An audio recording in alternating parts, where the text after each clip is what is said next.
O poder americano.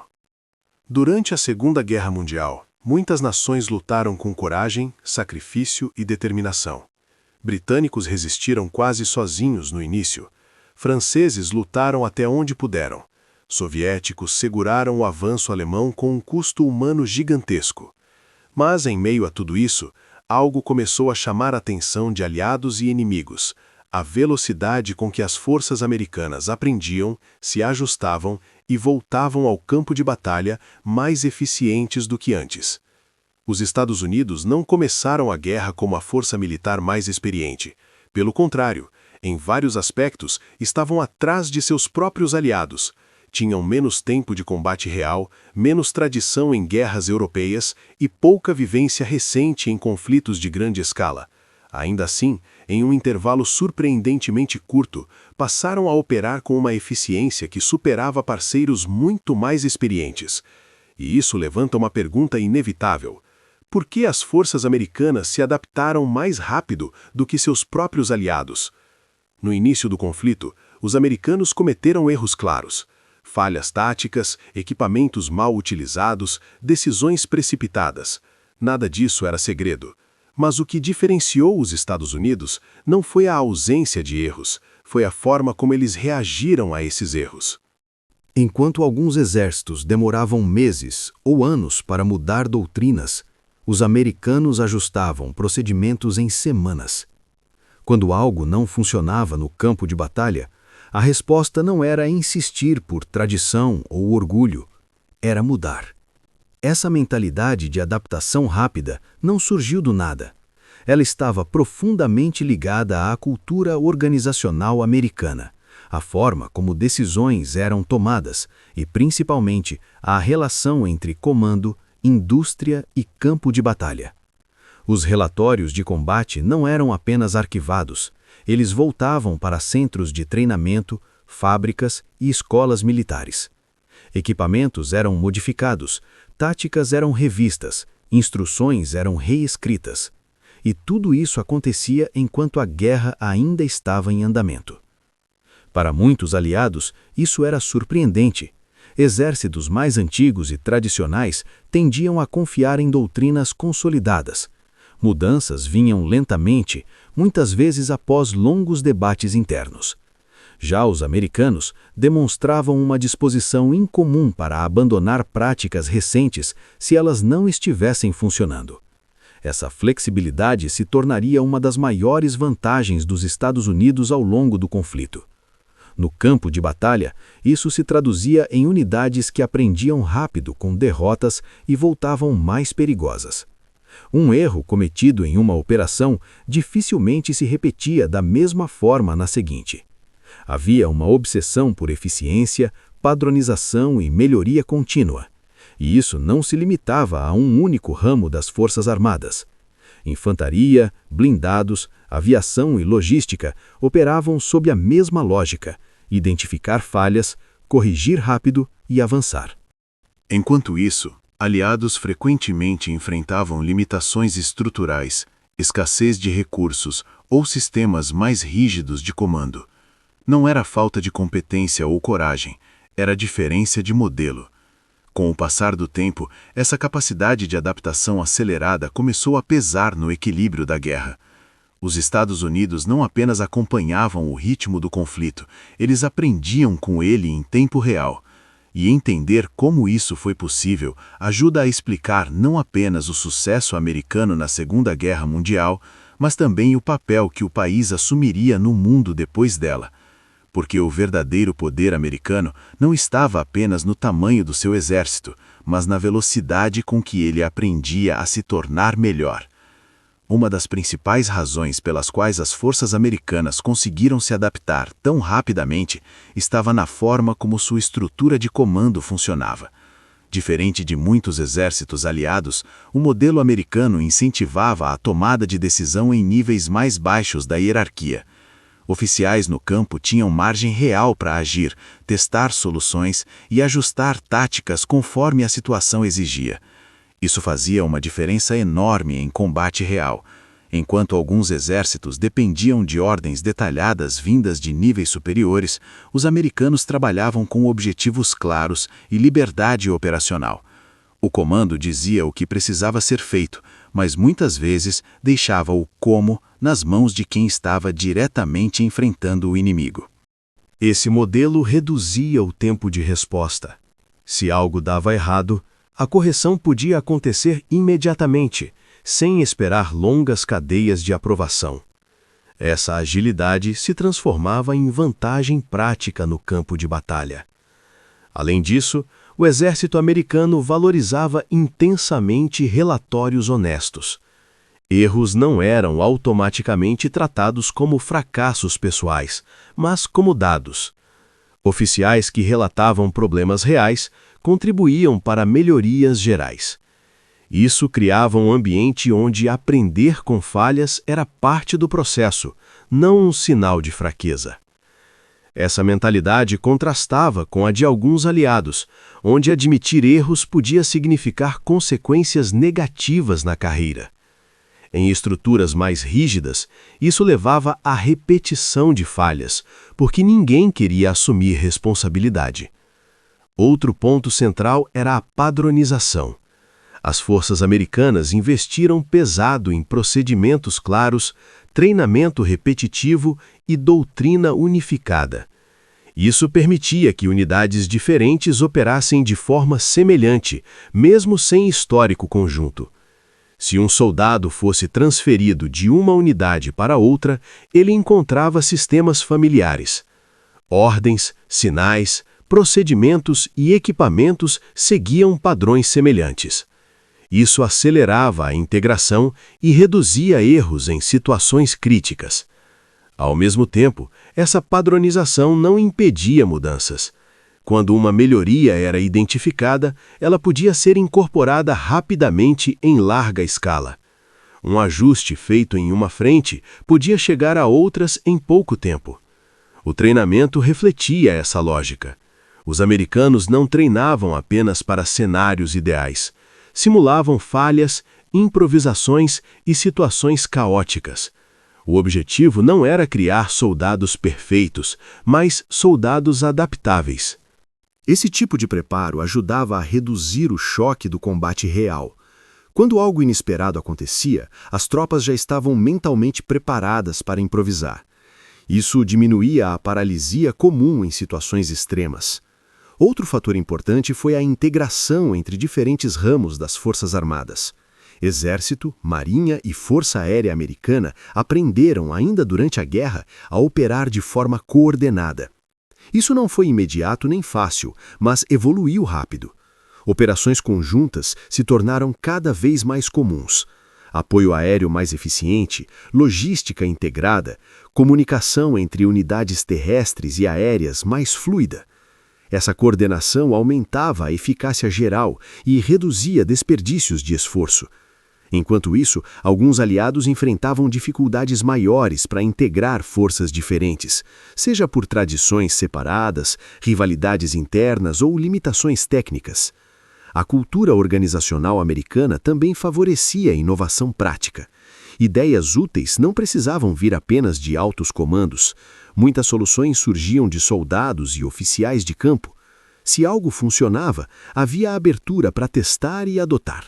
Isso acelerava a evolução tática. Técnicas improvisadas se tornavam procedimentos oficiais. Ajustes simples em equipamentos melhoravam o desempenho. Pequenas mudanças acumuladas geravam grandes ganhos de eficiência. A velocidade com que essas mudanças eram absorvidas é um dos pontos-chave para entender a adaptação americana. Não se tratava apenas de identificar problemas, mas de resolvê-los antes que se tornassem crônicos.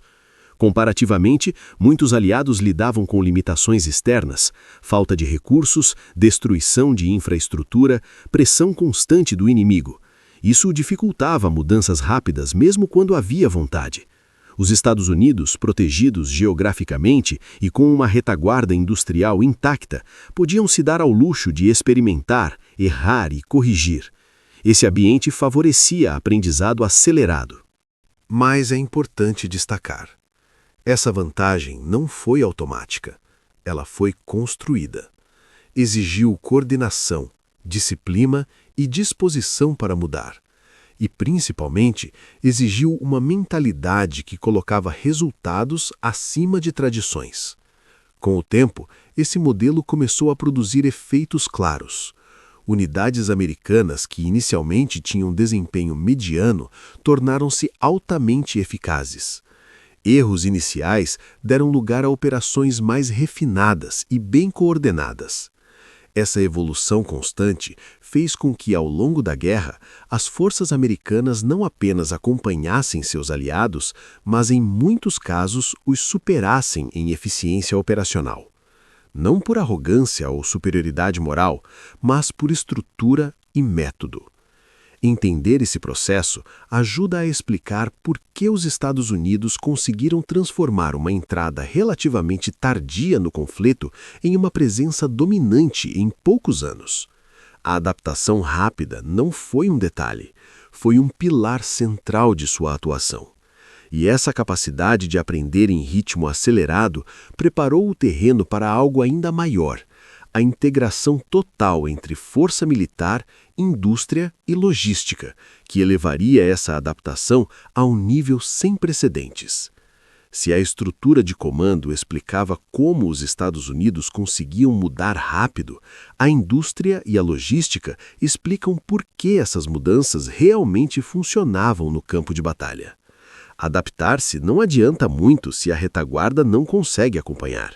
E foi exatamente aí que os americanos criaram uma vantagem decisiva. Quando uma falha era identificada no fronte, a resposta não ficava restrita ao nível tático. Ela percorria todo o sistema. Relatórios de combate chegavam a centros de análise, escolas militares e, principalmente, às fábricas. O que precisava ser corrigido não esperava o fim da guerra. Blindagens eram reforçadas, sistemas de comunicação melhorados, armamentos ajustados. Tudo isso acontecia enquanto tanques, aviões e caminhões continuavam saindo das linhas de produção em números gigantescos. Essa capacidade de ajustar produtos em série durante um conflito em andamento era algo raro. Muitos aliados simplesmente não tinham essa margem.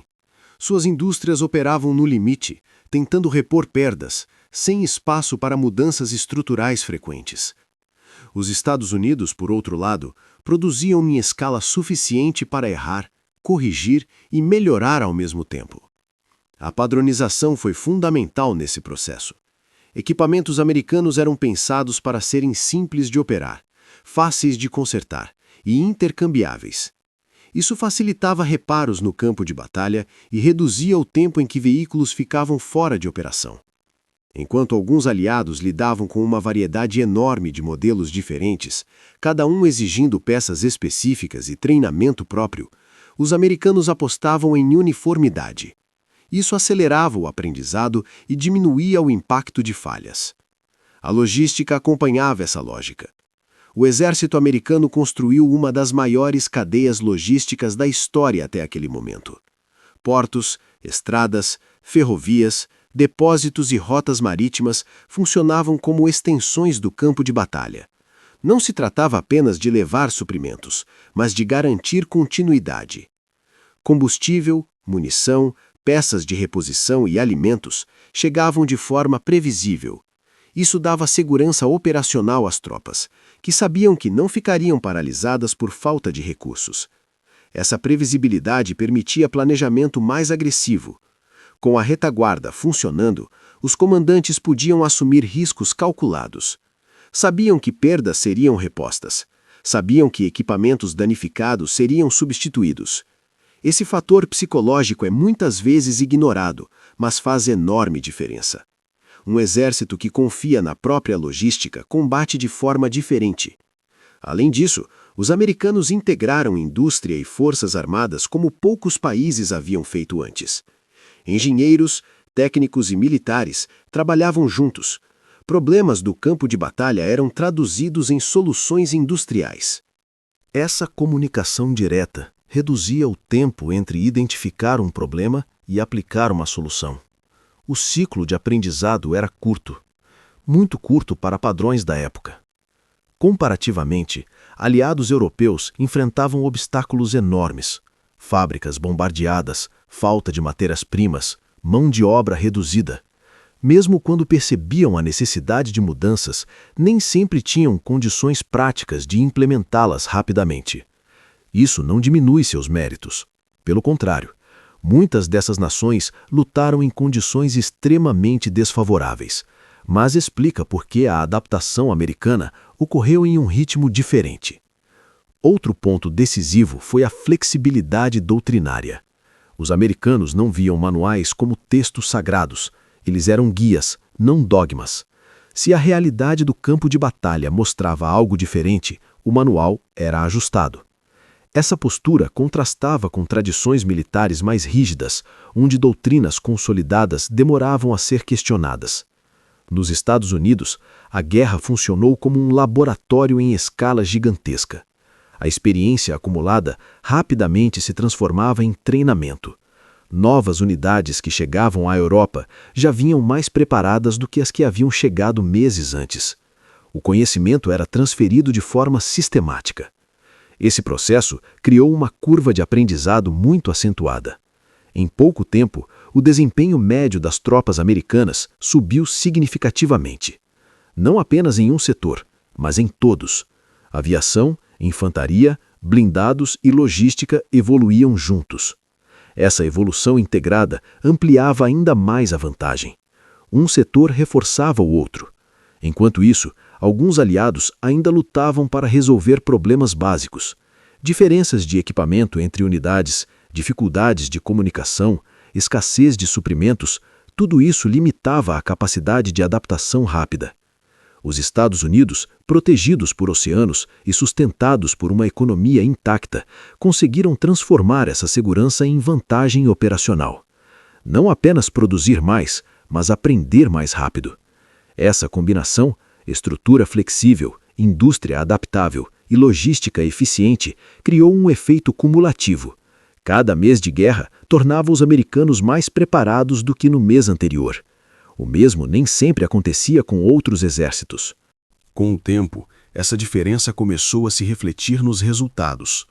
Operações mais coordenadas, menos erros repetidos, maior eficiência no uso de recursos. A adaptação deixava de ser reação e passava a ser característica permanente. Esse modelo não surgiu por acaso. Ele refletia uma mentalidade profundamente enraizada na sociedade americana da época. A crença de que problemas existem para ser resolvidos, não tolerados. Na guerra, isso se traduziu em velocidade. E em conflitos de grande escala, velocidade de aprendizado muitas vezes vale mais do que experiência acumulada no passado. Ao final, ficou claro que a adaptação americana não foi apenas superior em ritmo, mas em profundidade. Ela envolveu não só soldados e comandantes, mas fábricas, engenheiros, logística e planejamento estratégico. E isso preparou o terreno para o impacto final dessa vantagem, as consequências diretas dessa capacidade de adaptação no resultado da guerra e no mundo que surgiria depois dela. Ao observar o conjunto da guerra, fica claro que a adaptação americana não foi apenas um fator tático, mas um elemento que moldou o resultado final do conflito. Não se tratou de vencer batalhas isoladas, mas de sustentar um esforço contínuo em escala global, ajustando-se mais rápido do que os desafios surgiam. Essa capacidade transformou os Estados Unidos em algo além de mais um aliado poderoso. Eles se tornaram o eixo central de uma máquina de guerra capaz de aprender em movimento. Cada campanha, cada erro, cada dificuldade enfrentada servia como combustível para a próxima etapa. Com o tempo, essa dinâmica começou a criar um desequilíbrio inevitável. Enquanto inimigos e até aliados lidavam com limitações estruturais, os americanos ampliavam sua eficiência. A diferença não estava apenas no número de soldados ou na quantidade de equipamentos, mas na forma como tudo funcionava como um sistema integrado. O impacto disso foi visível na fase final da guerra. Operações cada vez mais complexas passaram a ser executadas com precisão crescente. O que no início parecia improviso virou método. O que antes era reação tornou-se antecipação. Esse processo também redefiniu o papel dos Estados Unidos no cenário internacional. A guerra funcionou como um teste extremo, e o país saiu dele não apenas vitorioso, mas transformado. A experiência adquirida moldou doutrinas militares, políticas industriais e estratégias globais que seriam usadas por décadas. O legado dessa adaptação ultrapassou o conflito. A integração entre forças armadas, indústria e logística tornou-se modelo. A ideia de aprendizado contínuo em ambientes complexos passou a ser valorizada em níveis estratégicos. A guerra ensinou que rigidez custa caro. Essa mentalidade ajudou a explicar por que, no pós-guerra, os Estados Unidos assumiram rapidamente uma posição de liderança global. Eles não apenas venceram a guerra, mas aprenderam com ela de forma sistemática. Ao mesmo tempo, essa análise ajuda a desfazer mitos simplistas. A superioridade americana não foi automática nem inevitável. Ela foi construída sob pressão, com erros, ajustes e decisões difíceis. O diferencial esteve na velocidade e na disposição para mudar. Comparar essa postura com a de outros aliados não é diminuir suas contribuições, mas entender contextos. Muitos lutaram em condições desesperadoras. Muitos fizeram sacrifícios imensos.